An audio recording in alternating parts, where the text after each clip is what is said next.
رسول الله صلى الله عليه وسلم قال ابن مقسم أشهد على أبيك في هذا الحديث أنه قال والغريق شهيد ইবনে মিকসাম রাহমাতুল্লাহ আলাইহি বলেছেন যে ব্যক্তি কি করে পানিতে ডুবে মারা যায়, যে ব্যক্তি পানিতে ডুবে মারা যায় তাকেও আল্লাহ রাব্বুল আলামিন শহীদের মৃত্যুর মর্যাদা দান করে দেবেন, শহীদের মৃত্যুর মর্যাদা দান করে দেবেন। অনেক আছে লং ডুবে মারা যায়, যায় না ভাই? যায়। অথচ দেখা যায় এশার রক্ত হয়ে গেছে, কিছুদিন আগে কিছু কয়েক মাস আগে ঘোড়ার লাইনে একটা লঞ্চ ডুবেছে, মারা গেছে, আগুন লেগে মারা গেছে, যায় না? ওখানে অনেক মানুষ হয়তো ঝাঁপাই পড়ে মারা গেছে, গেছে না?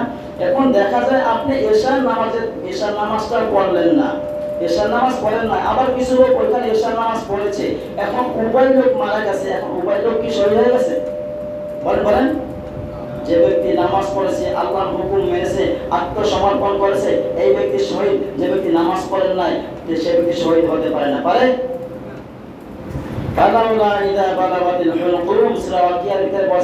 নম্বর আয়াতে যখন মৃত্যু এখানে, যখন প্রাণটা এখানে এসে যায়, তখন তার দোয়া কবুল হয় না।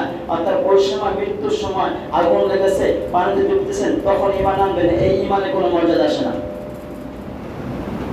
5 নাম্বার বুখারী শরীফের 652 নম্বর হাদিস, قال رسول صلى الله عليه وسلم صاحب الحدى فهو شهيد।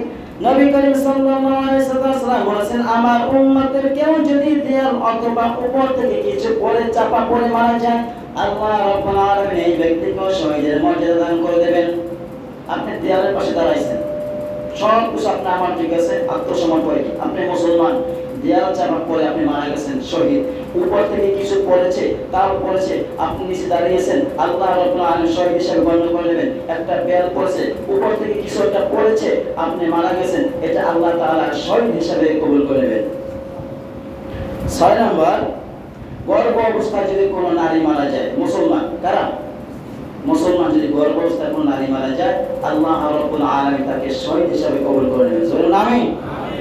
جابر بن عتيق رضي الله تعالى عنه قال رسول الله صلى الله عليه وسلم المرأة تموت بجميع شهادة।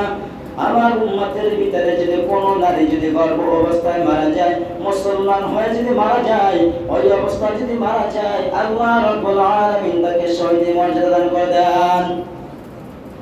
7 নাম্বার, ফোড়া রোগ তো আল্লাহর পক্ষ থেকে হয়, ঠিক না?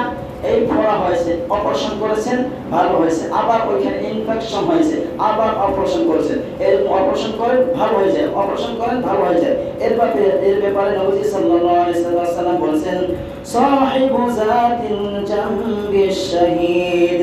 নবী করিম সাল্লাল্লাহু আলাইহি ওয়াসাল্লাম বলেছেন, আমার উম্মতের কোন ব্যক্তি যদি কোনো ফোড়া হয়, এই ফোড়ার বিষয়ে যদি কেউ মারা যায়, আল্লাহ রাসূল সাল্লাল্লাহু আলাইহি ওয়াসাল্লাম বলেছেন, আল্লাহ তাকে শহীদি মর্যাদা দান করে দেন।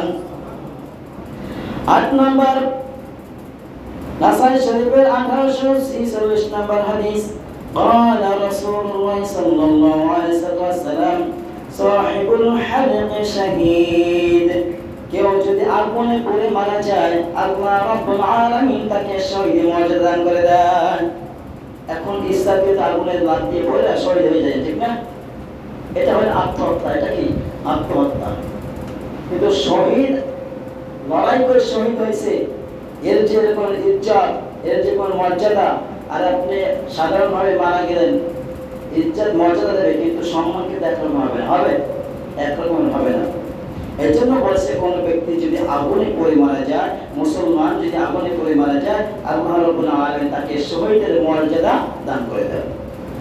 9 নাম্বার, আপনার ঘরে ডাকাত আসছে, কার কি আসছে? ডাকাত আসছে। আপনি হালাল পন্থায় ইনকাম করলেন, এত কষ্ট করে রোদে পুড়ে বৃষ্টিতে ভিজে রিকশা চালাইয়া, ভ্যান চালাইয়া, মাঠে ঘাটে কাজ করে অর্থ উপার্জন করেছেন, ঘরে রেখেছেন, আর ডাকাতরা জামাইয়ের মতো আসা নিয়ে যাবে, এটা কেউ মানবে? বল মানবে? তার প্রতিহত করতে যাবে, টাকা রাখতে যাবে, অর্থ বাঁচাতে যাবে, তখন ডাকাতের